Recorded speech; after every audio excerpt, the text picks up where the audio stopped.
Merci beaucoup, bienvenue à toutes et à tous. On a beaucoup de chance. Chaque fois qu'on reçoit Jacqueline Lalouette, on a beaucoup de chance de pouvoir parler de la République, mais de pouvoir parler de la République par un biais qui est souvent un biais extrêmement nourrissant.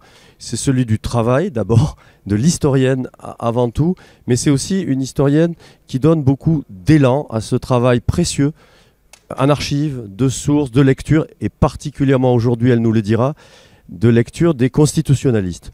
Tout le monde ne lit pas dans le droit constitutionnel aisément. Tout le monde n'a pas fait droit en langue 1 à l'école. Et grâce à Jacqueline Lalouette, on a une traduction, mais qui est aussi une interprétation. Il y a deux façons de présenter des intervenants, à l'exception de toutes les autres façons de le faire. D'abord dire les titres, parce que ces titres disent une carrière, disent un travail, et non pas parce qu'ils seraient simplement des références académiques.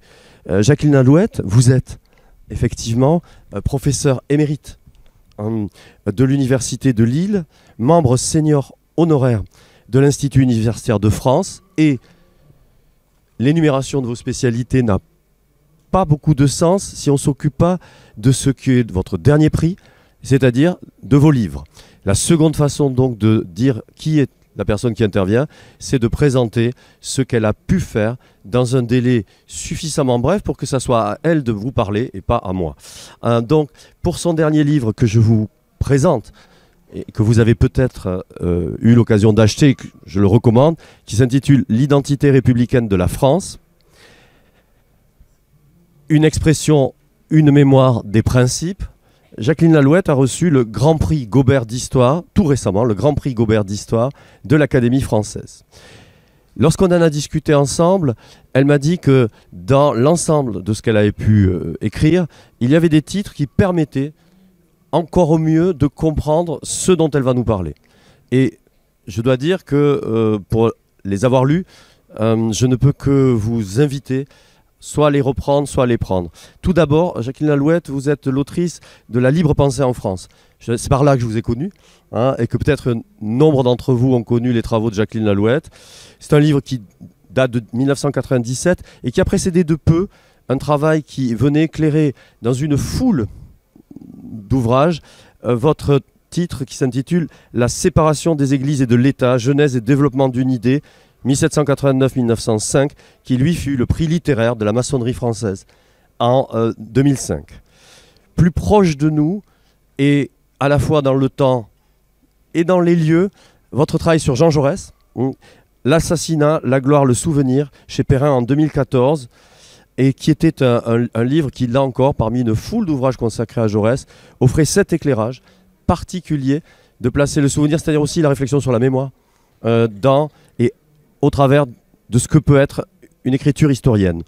Puis deux livres sur les statues, et qui sont l'une et l'autre parlantes, ces statues de papier.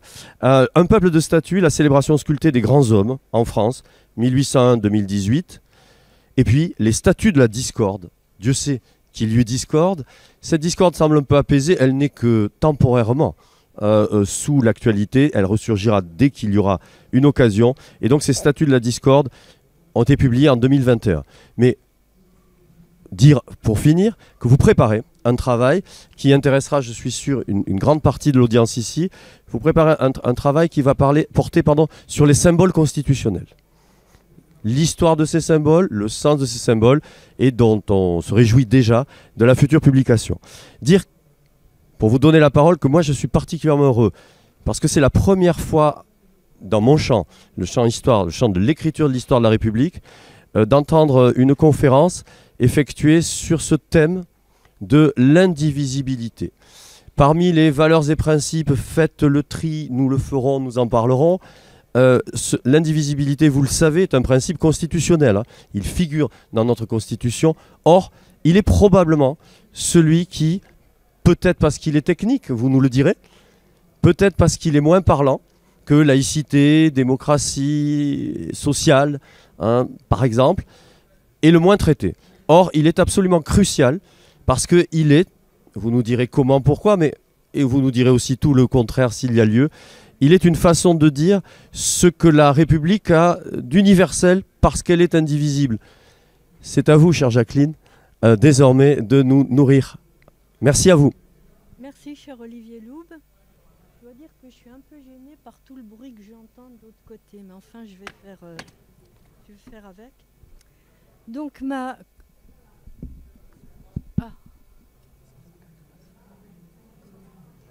communication, on entend là? Oui.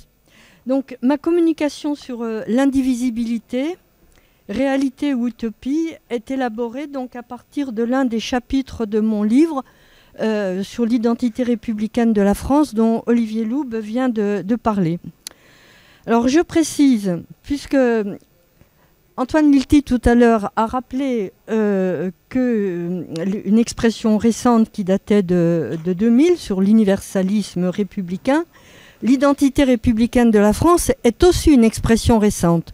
Je l'ai relevée pour la première fois en 1996 dans un discours, ou plutôt un écrit d'ailleurs, de Jean-Pierre Chevènement.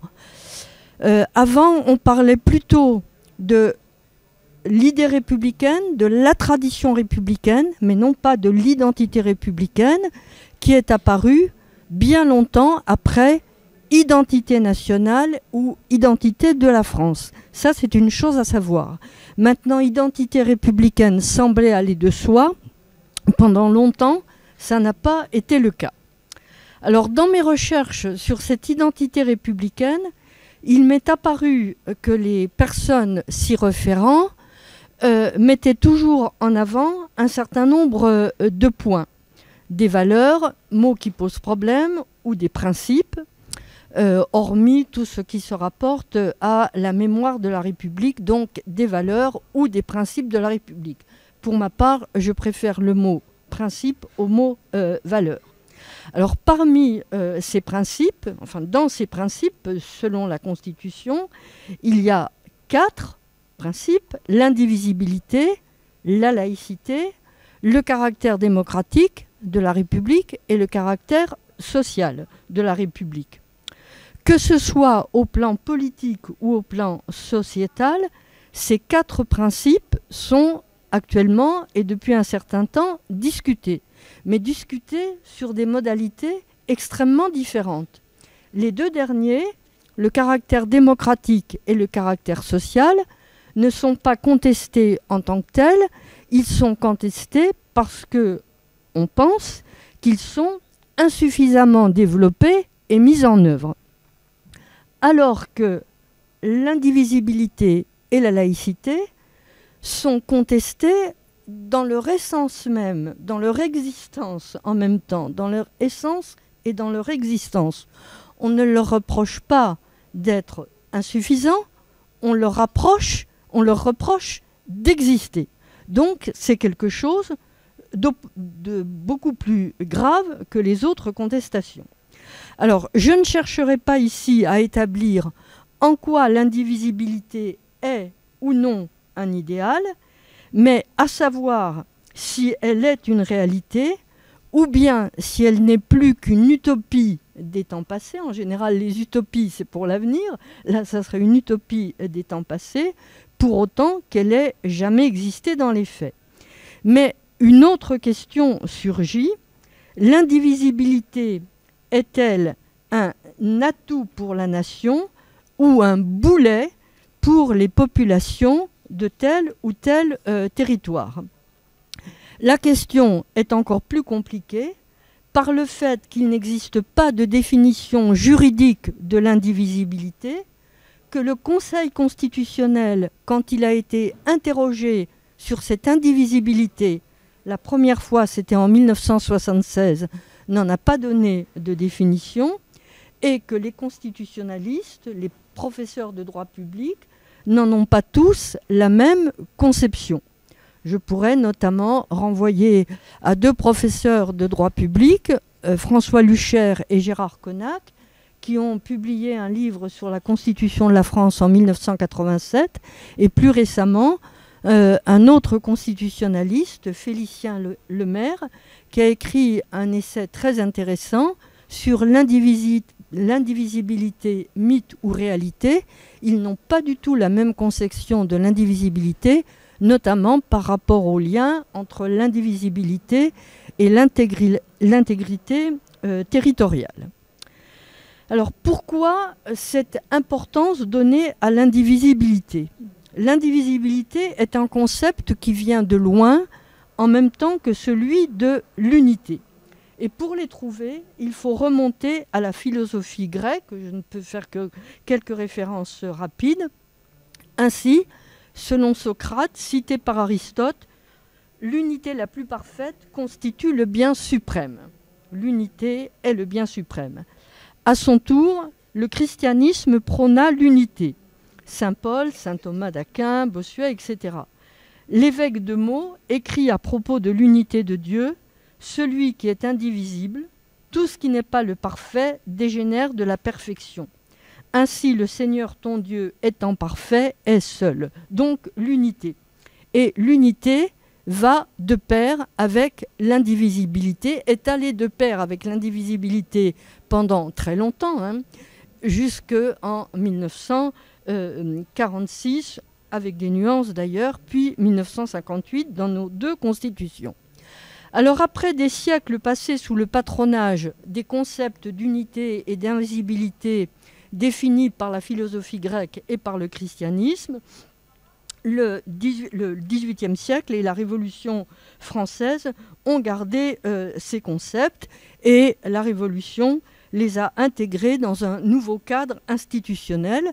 Tout d'abord celui de la monarchie constitutionnelle, ensuite celui de la République.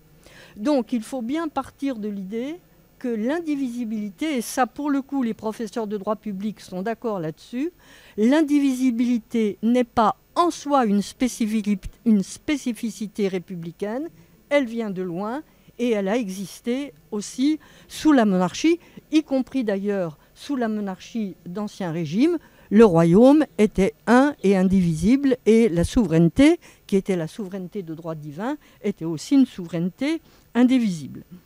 Après la Constitution de 1791 et la proclamation du 25 septembre 1792 qui suivit la journée du 10 août, donc la fin de la monarchie, l'abolition de la royauté, toutes les constitutions de la période révolutionnaire ont inclus dans l'un de leurs articles l'expression de république une et indivisible. 93, en 3, en 8, etc. L'expression fut reprise après la grande parenthèse de l'Empire et des deux monarchies constitutionnelles, la Restauration et la monarchie de Juillet. L'expression de république une et indivisible a été reprise par la Constitution du 4 novembre 1848 qui proclame en outre que la souveraineté, il s'agit de la souveraineté nationale, est inaliénable et imprescriptible. En 1875, il n'y a pas eu de constitution à proprement parler, étant donné la situation très complexe que la France a connue entre 70 et 79. Donc le législateur a travaillé dans un contexte très particulier. Il ne s'est pas attardé sur les principes et les généralités dans une constitution.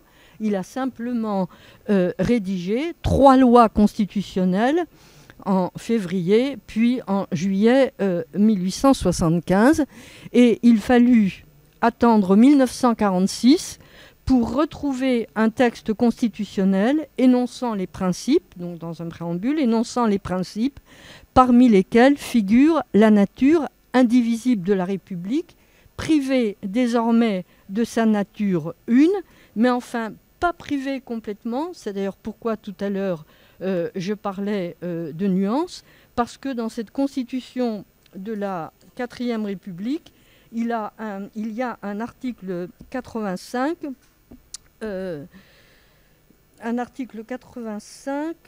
qui se réfère au caractère un et indivisible de la République.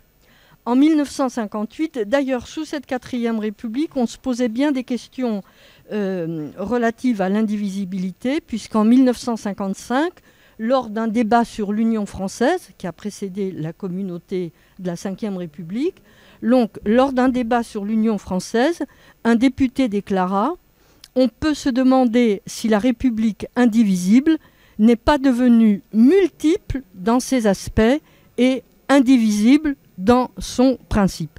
Alors, multiple dans ses aspects, on va retrouver l'idée de uniformité ou non-uniformité dont Antoine Lilti a parlé tout à l'heure dans un autre contexte. Alors, la Constitution de 1958, elle, a supprimé complètement le « une », donc la référence à l'unité, qui n'apparaît dans aucun article, mais il est intéressant de souligner que même l'idée de l'indivisibilité a été mise en question dans les travaux d'élaboration de cette Constitution.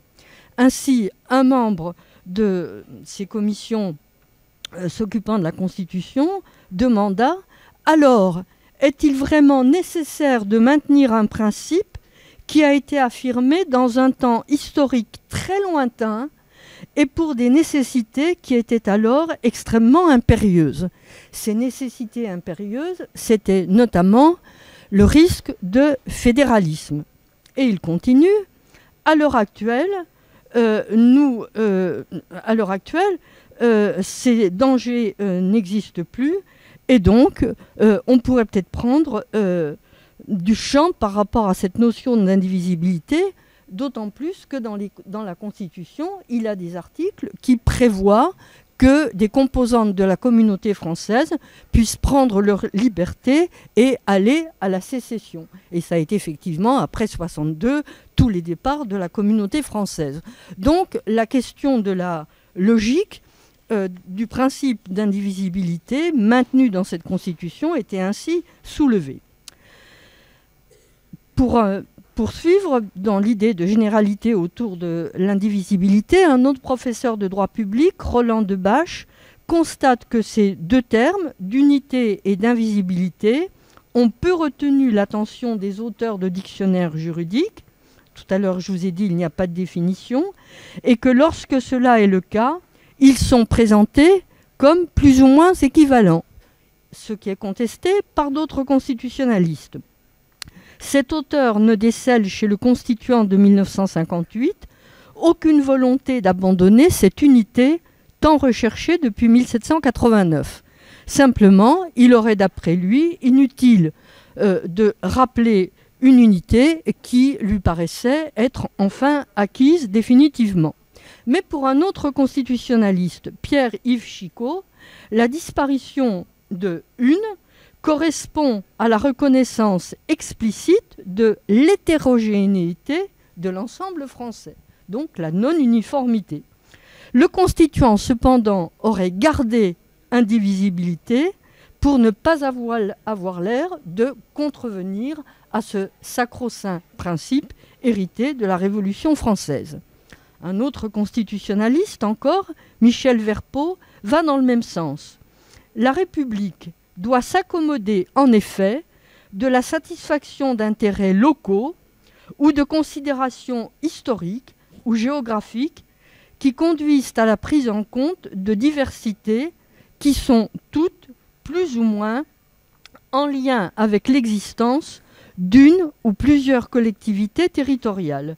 Ce sont ces dernières dont le développement est devenu incontournable qui accompagnent et justifient la diversité au sein de la République restée indivisible. Vous voyez, la question est assez complexe et vraiment pleine de tensions.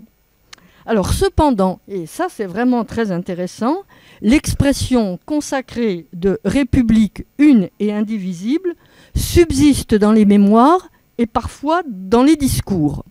Le 18 juin, s'élevant contre un amendement relatif aux langues régionales, Jean-Luc Mélenchon déclara « Cette référence n'a pas sa place dans l'article 1er de la Constitution qui définit la République comme une et indivisible », ce que ne définit pas la Constitution. Dans la même séance, le sénateur communiste des Bouches-du-Rhône, Robert Bray, affirma « La France doit rester, comme le définit la Constitution, une et indivisible ». J'ai relevé un certain nombre d'exemples d'hommes politiques qui parlent de la République comme si elle était toujours définie constitutionnellement comme une et indivisible, par exemple Bernard Cazeneuve ou Robert Badinter. Alors ce principe d'indivisibilité, qui pose beaucoup de questions d'ordre philosophique et d'ordre juridique, a eu des applications pratiques dans les faits. Plusieurs applications. Il y en a une que je ne fais que mentionner parce qu'elle ne pose plus trop de problèmes actuellement. C'est la question de savoir si dans une république une ou indivisible, on peut instituer un régime bicamériste, c'est-à-dire un régime avec 2 chambres, ou bien si le monocamérisme va de soi. Si la nation est une, si la République est une, si elle ne peut pas se diviser, comment pourrait-elle représenter par 2 chambres? Quelle en serait la logique? Et c'est ce qui, pendant longtemps, a nourri, premièrement, a nourri l'idée qu'il ne fallait qu'une seule chambre, ce qui était le cas sous la Révolution française, ce qui a été le cas en 1848. Et puis encore actuellement, cette idée-là nourrit des contestations parfois un peu féroces contre le Sénat, mais je ne m'attarde pas sur ce point pour le moment. Je préfère vous parler plus longuement de l'interdiction du mandat impératif, qui est une constante des constitutions françaises. Car si la souveraineté est une et indivisible, et puis plus tard uniquement indivisible, si cette souveraineté ne peut pas s'accommoder de 2 chambres, comment, a fortiori, pourrait-elle tolérer la formation d'une multitude de petits groupes de représentants qui parleraient au nom de leurs seuls électeurs dans une seule circonscription? C'est pourquoi les députés représentent toute la nation et ne peuvent obéir aux consignes que des électeurs enclos dans des limites territoriales précises leur donneraient. Autrement dit, tout mandat impératif est nul, comme le précisent explicitement ou implicitement plusieurs constitutions. Mais le refus d'une démocratie impérative au profit d'une démocratie représentative pose le problème de la représentativité réelle et non purement théorique, autrement dit fictive, des élus, et de l'implication effective des électeurs dans la vie politique en rapport avec la proximité avec leurs représentants.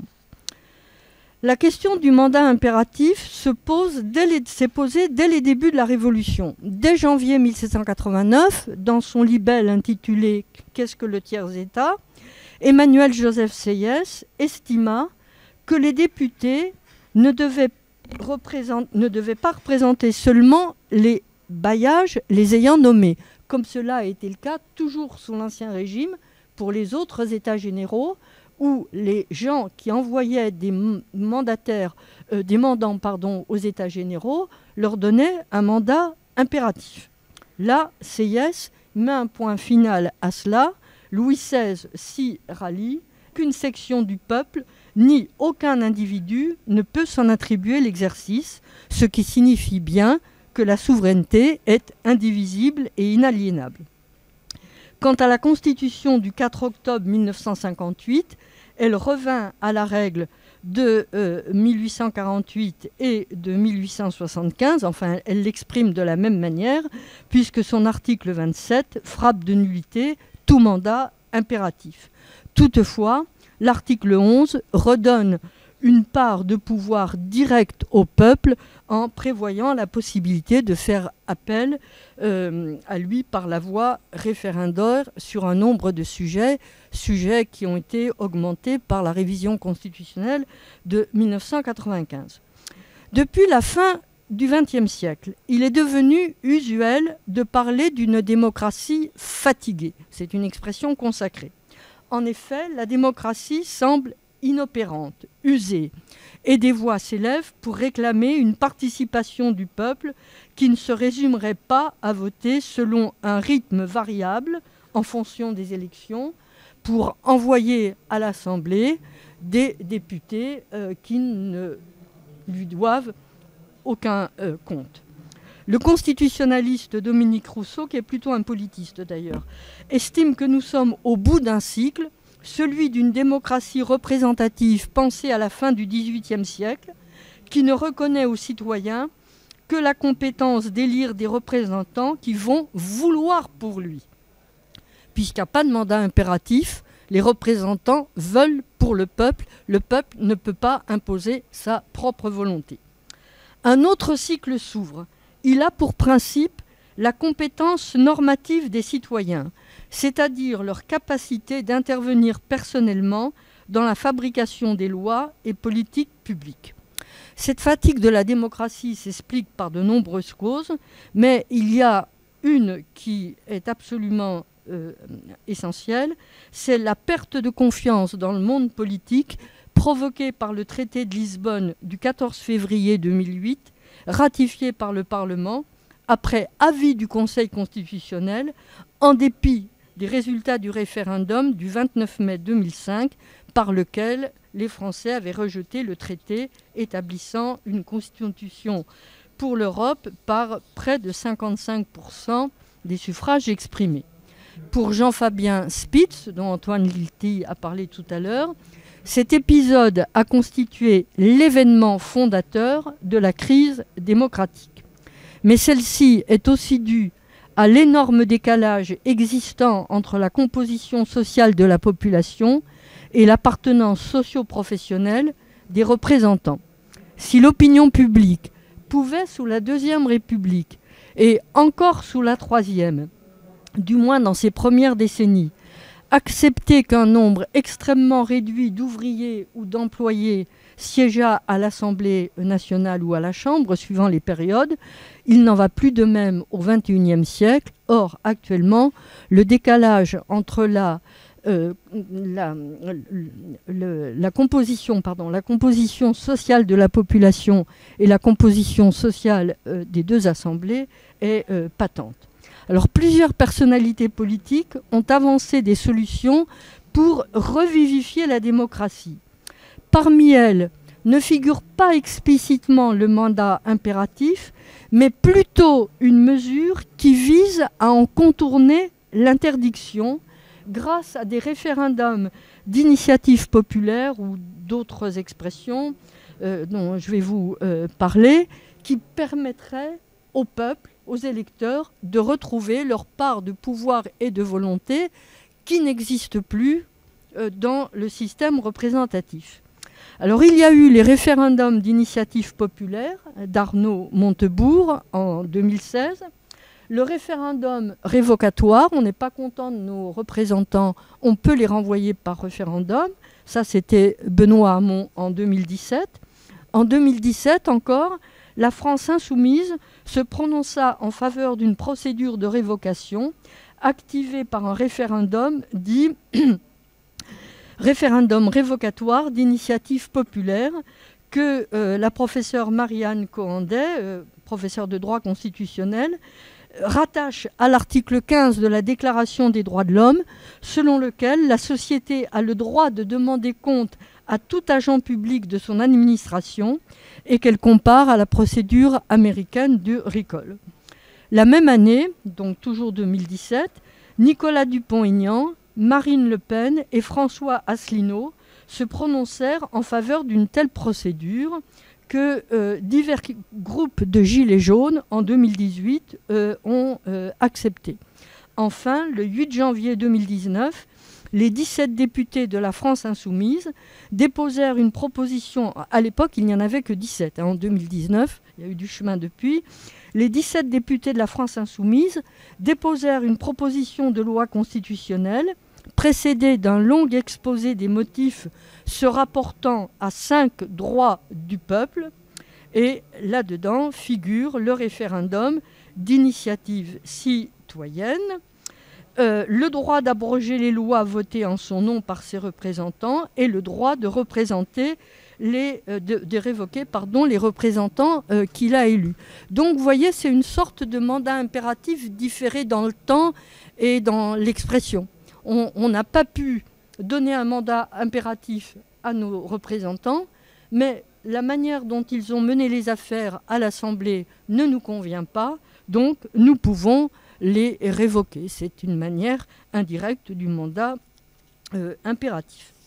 Autre point, autre conséquence de l'indivisibilité, de l'unité de l'indivisibilité, puis de l'indivisibilité seule, il ne peut exister qu'un peuple français. Alors, l'indivisibilité de la République se pose en effet à propos de l'unité du peuple français qui a été soulevée de manière particulièrement aiguë pour quelques territoires, à commencer par la Corse. Celle-ci s'est vue conférer un statut particulier en différentes étapes, rythmées par 5 lois successives en 1982, 1991, 2002, 2015, 2016 et 2017. Après l'adoption de la loi de 1991 portant statut de la collectivité territoriale de la Corse, dont l'article 1er est ainsi rédigé, citation, « La République française garantit à la communauté historique et culturelle vivante que constitue le peuple corse, composante du peuple français, les droits à la préservation de son identité culturelle et la défense de ses intérêts économiques et sociaux spécifiques. » Donc, après cette loi contenant cet article, 60 députés saisirent le Conseil constitutionnel, suivi ensuite par le président du Sénat et par 60 sénateurs. Si un peuple, argumentèrent les députés, peut être la composante d'une fédération ou d'une confédération, il y a une contradiction évidente à considérer qu'un peuple est une composante d'un autre peuple. Pour eux, la rédaction adoptée cachait le véritable dessein de ses auteurs, qui était de reconnaître juridiquement un peuple corse distinct du peuple français et d'affirmer qu'une pluralité de peuples peuvent coexister au sein de la République. Et ça, c'était insupportable. Le Conseil constitutionnel a rendu sa décision le 9 mai 1991 et a déclaré dans son 13e considérant que la France est, c'est une citation, une république indivisible, laïque, démocratique et sociale qui assure l'égalité devant la loi de tous les citoyens, quelle que soit leur origine. Que dès lors, la mention faite par le législateur du peuple corse composante du peuple français est contraire à la Constitution, laquelle ne connaît que le peuple français, composé de tous les citoyens français, sans distinction d'origine, de race ou de religion. Il y a un 14e considérant qui explique, qui donne d'autres explications pour dire que ce n'est pas toute la loi qui va être rejetée, mais simplement, comme le demandaient les députés qui demandaient le rejet de la loi, mais seulement cet article 13. Alors cependant, pour ne pas être habité par un peuple insulaire, doté d'une identité propre qui serait distincte de celle du peuple français, la Corse n'en est pas moins dotée d'un statut territorial spécifique. Depuis 2018, elle forme la collectivité de Corse. C'est son appellation politique et administrative réelle, la collectivité de Corse.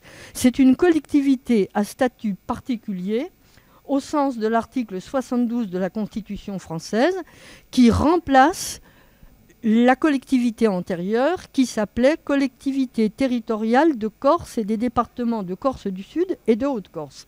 Elle présente des spécificités institutionnelles et dispose de compétences supplémentaires par rapport aux autres régions. Elle s'administre librement, sous certaines conditions, etc. Alors, je passe un peu vite. La question est revenue à la surface très récemment. Lors de son discours du 28 septembre 2023, le président Macron s'est dit favorable, c'est une citation, favorable à ce que les spécificités de la communauté insulaire corse soient reconnues dans la Constitution au sein d'un article propre, celle d'une communauté insulaire, historique, linguistique et culturelle, et évoquant une autonomie pour la Corse et dans la République. Le 26 février 2024, à l'issue d'une réunion, le ministre de l'Intérieur Darmanin et les élus corses ont estimé que le projet de réforme constitutionnelle permettant une autonomie de l'île avançait vers un consensus et le texte prévoyant la reconnaissance d'un statut d'autonomie de la Corse au sein de la République a été adopté à une large majorité par l'Assemblée de Corse. Je ne vous parle pas de la Constitution, par l'Assemblée de Corse le 27 mars 2024. On en est là pour le moment. Mais la Corse n'est pas la seule à bénéficier d'un statut particulier au sens de l'article 72 de la Constitution.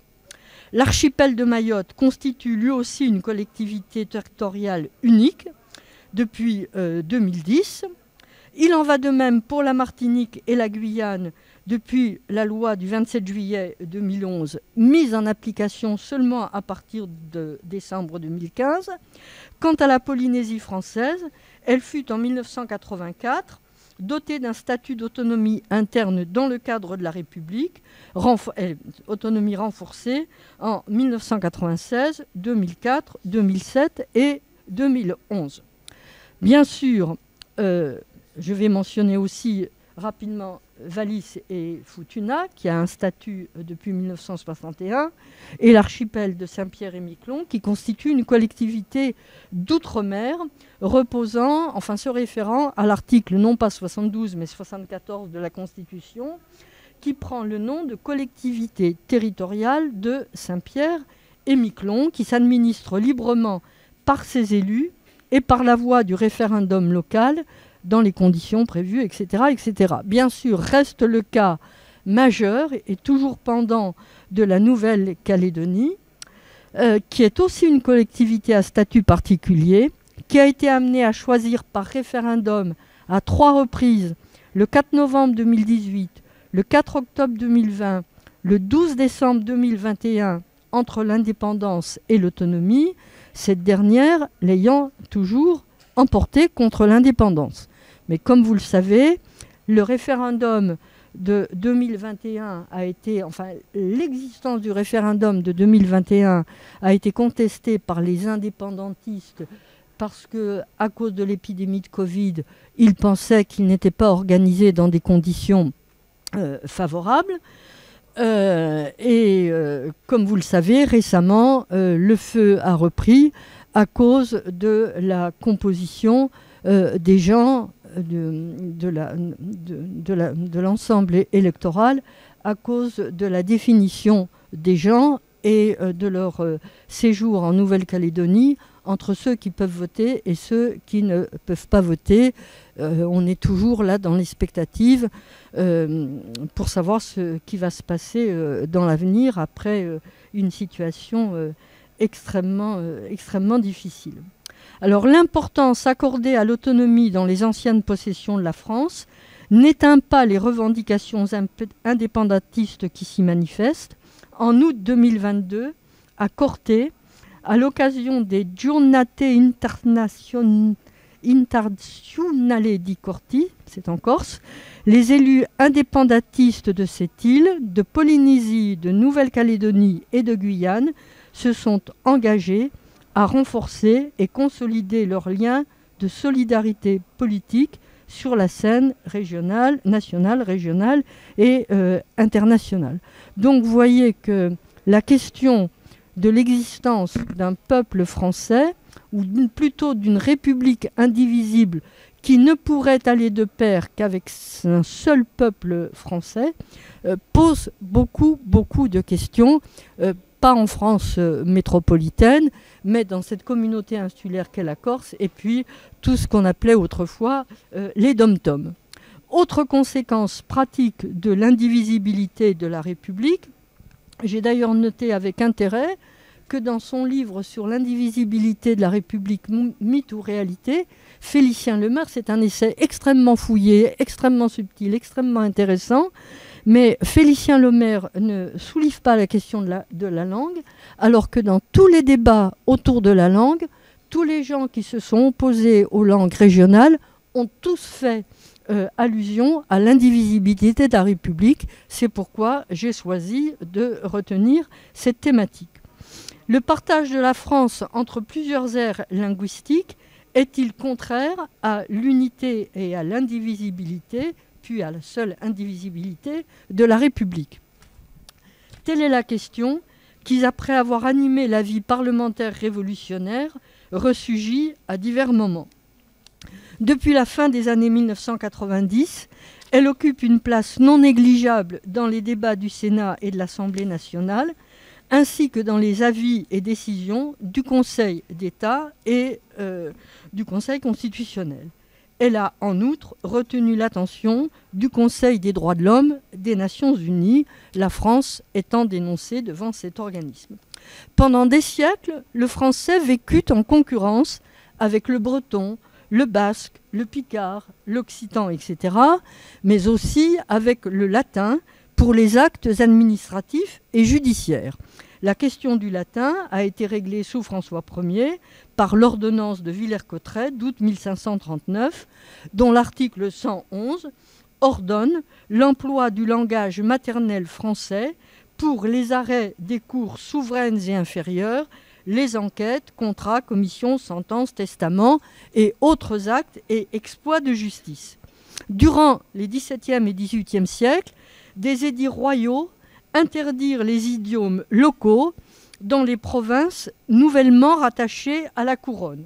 Le Béarn, le Pays basque, le Roussillon, la Corse, la Flandre maritime, l'Alsace et la Lorraine, dites allemandes à l'époque, et favorisèrent l'emploi du français, alors que par ailleurs, les activités économiques favorisaient la propagation du français précisément. Mais à l'aube de la Révolution française, le français n'était pratiquement pas parlé dans les campagnes et très peu usité dans les territoires frontaliers. Ça, l'historien de la langue française Ferdinand Bruno l'a bien établi. Même dans des pays bien francisés, tout le monde, observe Ferdinand Bruno, y compris les nobles et les bourgeois, recouraient à la langue indigène dans l'usage quotidien, le français étant la langue des dimanches, la langue de parade, de cérémonie, de civilisation. À l'issue de son enquête linguistique, menée de 1790 à 1794, qui mit en lumière l'existence de 30 patois, c'est le mot qui est usité à l'époque, l'abbé Crégoire constata que le nombre de ceux qui parlent la langue nationale purement n'excède pas 3 millions. Et probablement, le nombre de ceux qui l'écrivent correctement est encore moindre pour une population d'environ, enfin un petit peu moins de 30 millions. L'Assemblée nationale constituante prit en compte cette situation de plurilinguisme. Le décret du 14 janvier 1790 ordonna de faire publier les décrets de l'Assemblée dans tous les idiomes qu'on parle dans les différentes parties de la France. L'essentiel consistant alors à faire connaître la teneur des lois et non à propager la langue française. Donc, on publie les lois en patois, mais on les traduit aussi, mais ça veut dire simplement qu'il faut tout un réseau de traducteurs. Or, ce réseau ne s'est pas vraiment constitué et les traductions laissaient souvent à désirer. D'où probablement le retournement de situation qui a suivi. Mais de toute façon, dès l'origine, un certain nombre de personnalités politiques étaient hostiles à ces patois, vous allez voir pour quelles raisons, et voulaient qu'on ne recoure qu'au français. Dans son rapport sur l'instruction publique, Talleyrand déclara que grâce aux écoles primaires, cette foule de dialectes corrompus, les patois étaient des dialectes corrompus, dernier reste de la féodalité serait contraint de disparaître. Voilà.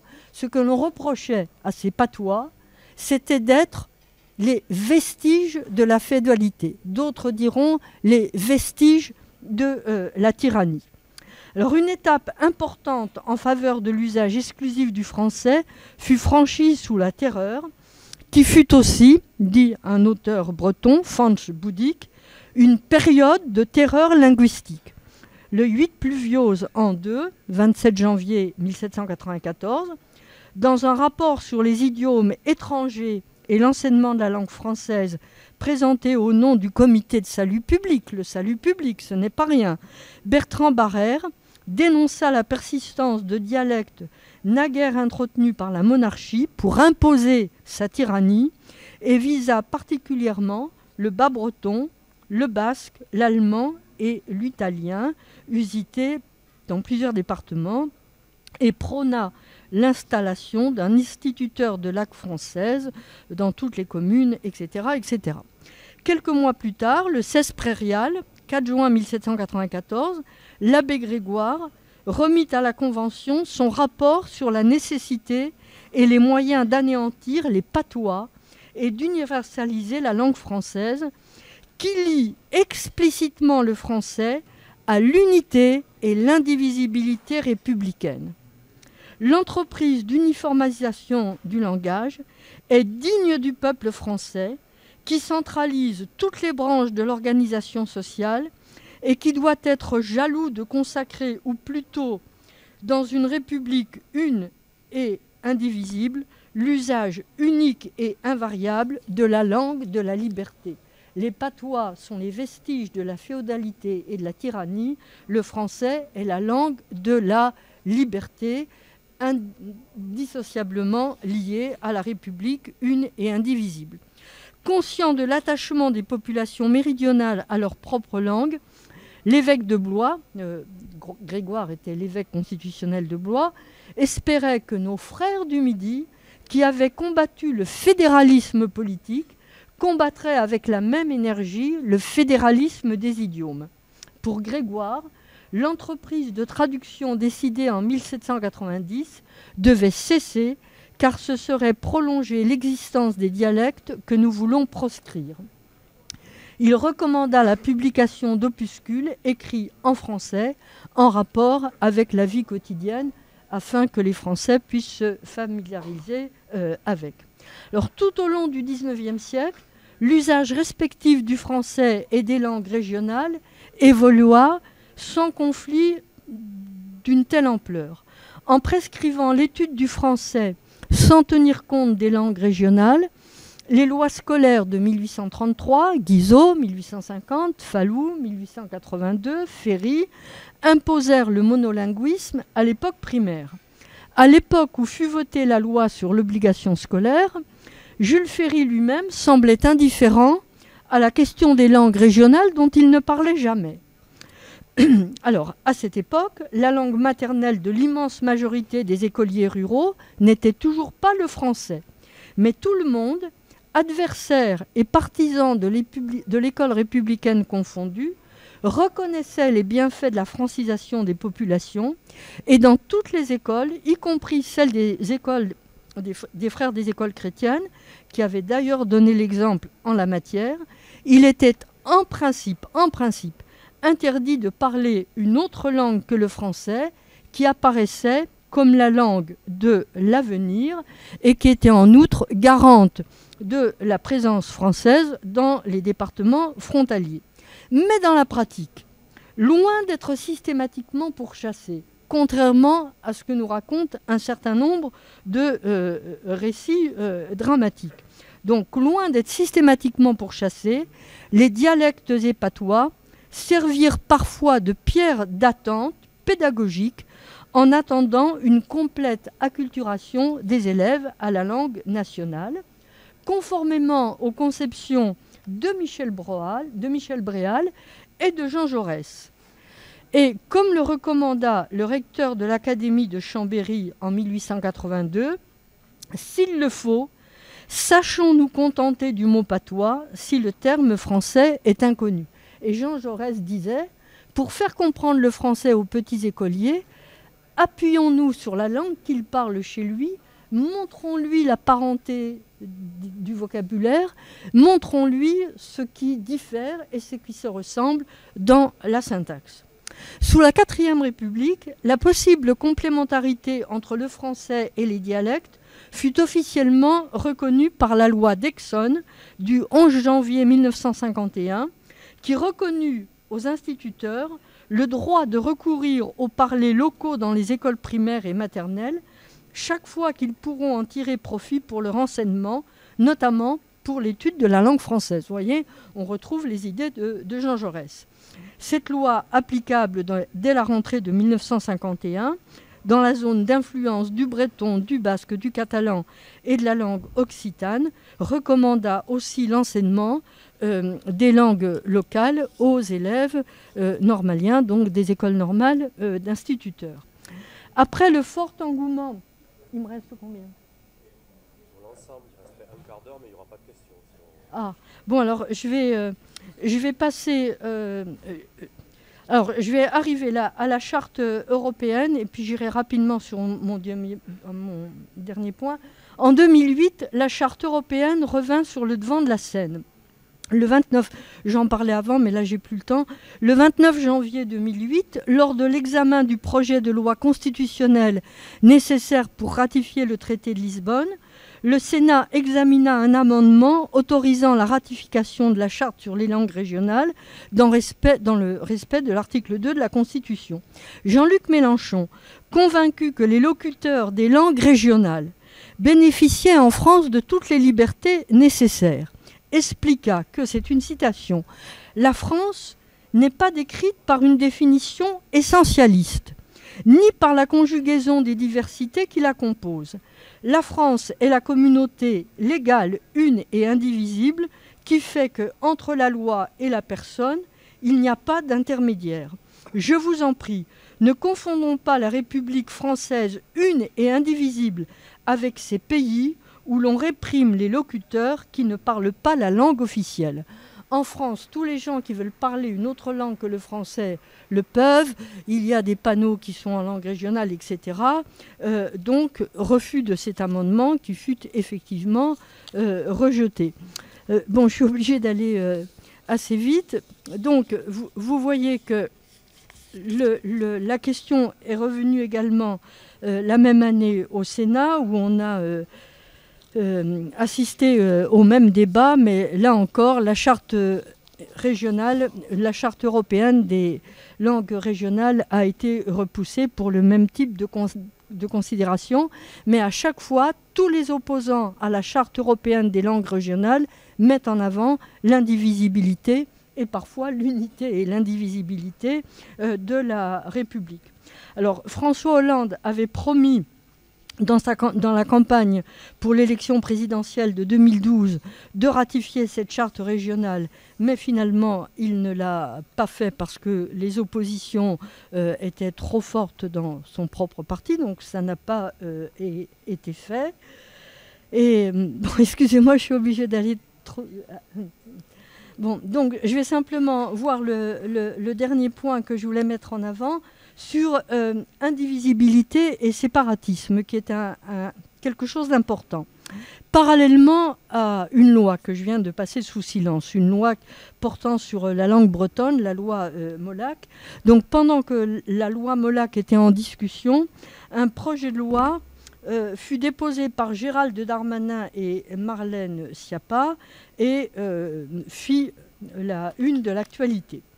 Le 18 février 2020, c'est la loi qu'on a fini par appeler la loi sur le séparatisme. Le 18 février 2020, à Mulhouse, Emmanuel Macron entretint ses auditeurs de l'existence depuis plusieurs décennies de parties de la République qui, se sentant étrangères aux lois et règles républicaines, veulent se séparer du reste. C'est son expression, se séparer du reste. Derrière cette volonté, il discernait une religion et une manipulation du fait religieux qui, en utilisant la religion elle-même, ou bien l'éducation, le sport, les activités associatives ou autres, consiste en quelque sorte à construire un projet de séparation de la République. Le besoin des individus d'appartenir à une communauté ne paraissait pas extraordinaire à Emmanuel Macron. Il trouvait que cela n'avait rien d'anormal ni d'illicite, pas plus que l'existence de communautés en France, mais à condition que le fait de leur appartenir constitue une identité en plus et n'exprime pas la volonté de se soustraire à la République. En conclusion de ce discours, dit-il, ce séparatisme islamiste est incompatible avec la liberté et l'égalité, incompatible avec l'indivisibilité de la République et la nécessaire unité de la nation. Vous voyez ça, je ne l'ai pas dit, mais dans plusieurs discours, quand les gens, enfin les personnalités qui savent bien que la Constitution dit que la République est indivisible, et non pas une et indivisible, ils rattrapent l'unité en ajoutant à l'indivisibilité de la République l'unité de la nation et l'unicité du peuple français, ce qui est une manière de retourner à l'expression la plus ancienne. Le 2 octobre 2020, au Murau, Emmanuel Macron déclara qu'il fallait s'attaquer au séparatisme islamiste, défini comme un projet conscient, théorisé, politico-religieux, responsable d'écarts répétés avec les valeurs de la République, la constitution d'une contre-société, etc., etc. Il annonça vouloir remédier à cette situation grâce à la mobilisation de nombreux acteurs et à un texte de loi visant à renforcer la laïcité, à consolider les principes républicains que le ministre de l'Intérieur, donc Darmanin, et sa ministre déléguée, Marlène Schiappa, présenteraient au Conseil des ministres peu après, le 9 décembre. Alors, cette loi a pris le titre finalement de loi renforçant le respect des principes de la République, mais dans la réalité des discours, elle est souvent connue comme loi sur le séparatisme.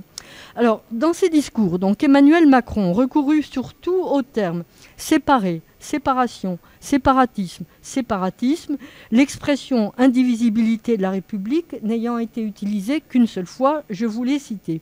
Mais c'est bien l'indivisibilité qui est en cause, car on ne peut séparer sans diviser préalablement. De même, durant les débats, il fut très peu question sur la loi, il fut très peu question d'indivisibilité, terme désormais largement supplanté par celui de séparatisme. Notamment, je l'ai relevé 3 fois à l'Assemblée et 3 fois au Sénat, chez des gens d'appartenance politique différentes. À l'Assemblée, Stéphane Peu, Gérald Darmanin et Alexis Corbière. Et au Sénat, Jacques Grosperrin, Cécile Cukierman et Nadège Havet. Même si les mots indivisibilité et séparatisme sont liés, ils sont comme les deux faces d'une médaille. Il n'est sans doute pas indifférent d'employer l'un plutôt que l'autre. S'opposer au séparatisme renvoie à l'idée d'une lutte contre quelqu'un ou quelque chose, en l'occurrence l'islamisme. Protéger l'indivisibilité de la République renvoie à l'idée d'agir en faveur d'un principe multiséculaire et de l'unité de la nation. Encore faut-il noter que le mot séparatisme peut changer radicalement de sens selon l'appartenance politique des orateurs qui l'emploient. Pour Alexis Corbière et plus largement pour la France insoumise, les séparatistes ne sont pas les islamistes, encore moins tous les musulmans, mais les riches qui s'enferment dans des ghettos soigneusement protégés et envoient leurs enfants dans des écoles privées. Les ghettos soigneusement protégés renvoient à des résidences qui sont closes et il y a eu un certain nombre d'actions entreprises contre ces résidences et contre les terrains de golf qui leur étaient associés. Il y a eu des terrains de golf qui ont été vandalisés autour de ce motif. À toutes ces considérations sur le séparatisme contraire à l'unité ou à l'unicité du peuple français et à l'indivisibilité de la République, on pourrait ajouter toutes celles qui se rapportent, mais qui sont d'ordre purement sociétal, qui se rapportent à l'archipélisation de la France, pour reprendre l'expression de Jérôme Fourquet, qui a récemment publié « Métamorphose française, diversité de la France, mise en graphique et en chiffres ». C'est un livre absolument passionnant à consulter.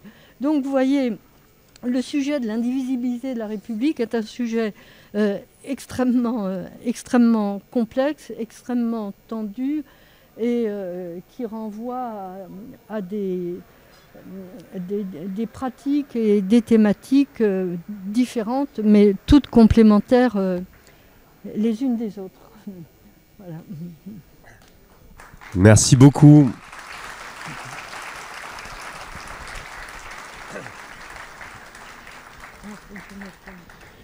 Sujet complexe, mais qu'on a eu le plaisir et la chance de voir éclairer aujourd'hui. Alors il reste quelques temps justement pour continuer d'éclairer, peut-être tant pour des questions, on doit boucler notre propos en 12h45. Donc qui souhaite poser des questions à Jacqueline Lalouette à partir de ce très riche exposé, mais on ne pouvait pas faire moins, ça c'est sûr. Mais j'avais prévu trop, malheureusement. Alors, donc je me déplace.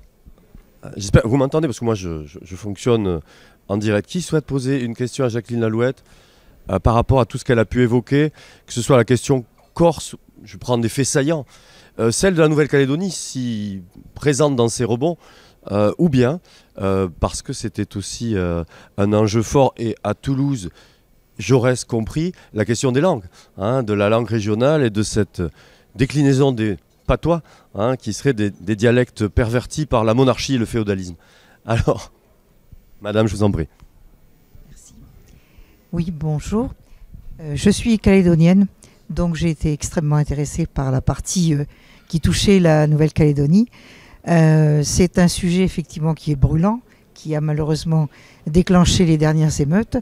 Difficile également de parler de démocratie quand on a un gel électoral gelé, mais la Calédonie étant un problème particulièrement complexe, comment s'en sortir? Je vous dirais, moi, comment voulez-vous que je vous dise comment s'en sortir?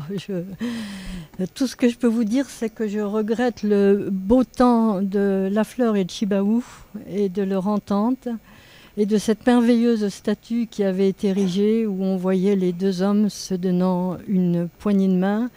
Et tout ce qu'on peut regretter, c'est que cet accord extraordinaire qui avait pu être conclu finalement a été oublié, et qu'on soit retombé dans les drames, parce que c'est un drame dans une tragédie, qu'on soit retombé dans les tragédies qui avaient précédé cet accord. Je ne peux rien vous dire d'autre. Une dernière question. Là, on a monsieur. Alors...